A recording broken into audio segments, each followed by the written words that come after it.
यीशु ने अपने शागिर्दों को पहले ही बता दिया था कि उसका दुख उठाना और मरना जरूर है, लेकिन वो तीसरे दिन मुर्दों में से जी उठेगा। ईद फसह के वक्त जब वो उनके साथ खाना खा रहा था तो उसने उन्हें बताया कि तुम में से एक मुझे पकड़वाएगा और उसी रात उसे मरने के लिए हवाले करेगा। वो परेशान हुए और आपस में बातें करने लगे कि वो कौन है जो उसे पकड़वाएगा। उन्हें उस वक्त समझ न आई कि वो यहूदा इस्करियोती की बात कर रहा है। रात के खाने के बाद यीशु अपने शागिर्दों के साथ जैतून के बाग में दुआ करने के लिए गया। फौरन यहूदा लोगों के एक गिरोह के साथ आया जिनके पास तलवारें और लाठियां थीं। फरीसियों ने और सरदार काहिनों ने उन्हें भेजा था। यहूदा यीशु के पास आया और उसे चूमा। उसने पकड़वाने वालों को ये निशान दिया था।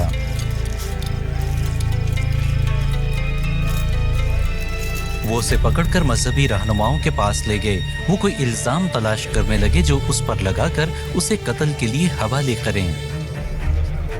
सरदार काहिन यीशु की तरफ मुतवज्जे हुआ और उससे कहा, क्या तू मसीहा है, इब्ने खुदा?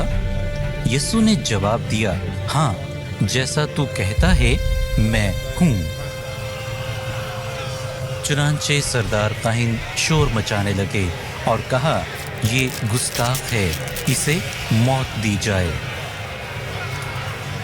चुनांचे वो उसे हुक्मरान के पास ले गए और उस पर इल्जाम लगाया कि ये लोगों को रोमी हुकूमत के खिलाफ भड़काता है और अपने आप को यहूदियों का बादशाह कहता है। जब यीशु ने किसी भी सवाल का जवाब ना दिया तो हुक्मरान ने उसे धमकाया और पूछा कि तू मुझसे बात नहीं करना चाहता? क्या तुम्हें नहीं पता कि मुझे इख्तियार है कि तुझे छोड़ दूं या मसलूब करूं? यीशु ने जवाब दिया, किसी को इख्तियार नहीं कि मेरी जिंदगी ले, मैं इसे अपनी मर्जी से दे रहा हूं। हुक्मरान ने उसमें कोई कसूर ना पाया, लेकिन जब उसने हजूम को ये कहते सुना कि इसे सलीब दे, इसे सलीब दे, तो उसने यीशु को उनके हवाले किया और कहा कि मैं इस बेगुनाह के खून से पाक हूं।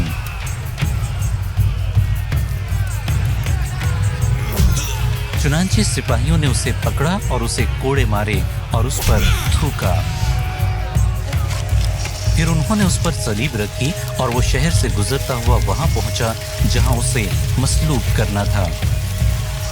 सारा रास्ता बहुत से लोग उसके पीछे हो लिए और बहुत सी औरतें रोती और मातम करती हुई उसके पीछे आ रही थीं।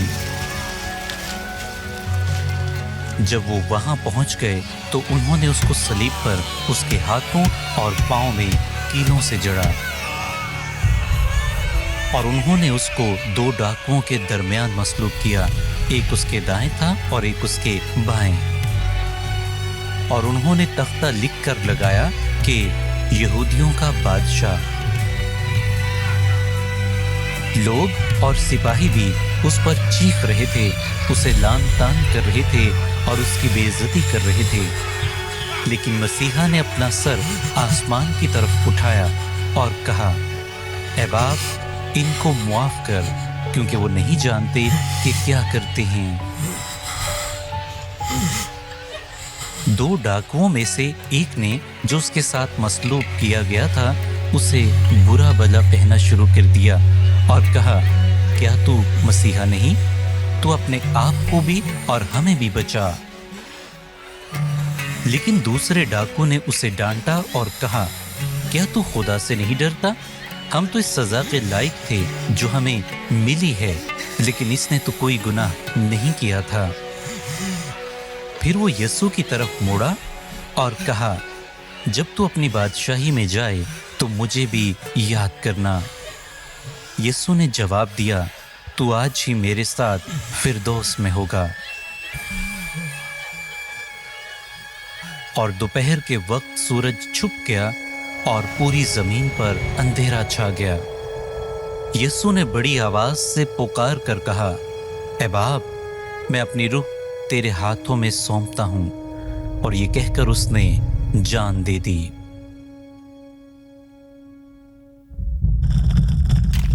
और उसी लम्हे एक बड़ा जलजला आया और हैकल का पर्दा ऊपर से नीचे तक चाक हो गया।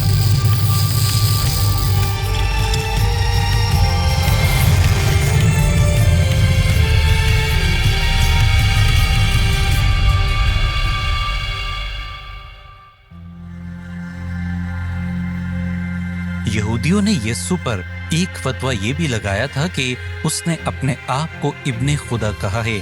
उन्होंने ये जिस्मानी लिहाज से समझा था। क्या उनका ये समझना ठीक था?